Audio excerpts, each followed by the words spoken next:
In this tutorial, we will learn how to integrate your Facebook page into your app. First, add Facebook page into your app.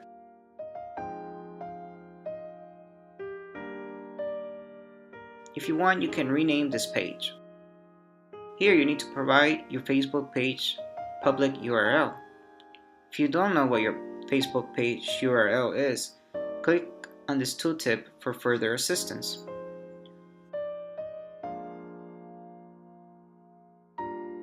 Paste your Facebook page public URL here. Click on Preview to see its preview on the simulator. Click on Add More button if you want to add more Facebook pages.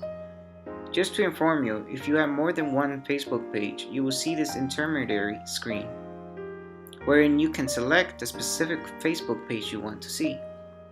From here, you can change Facebook page icon or upload your custom image.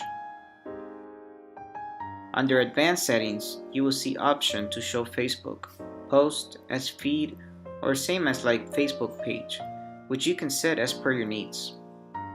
That's it for now. Thank you for watching.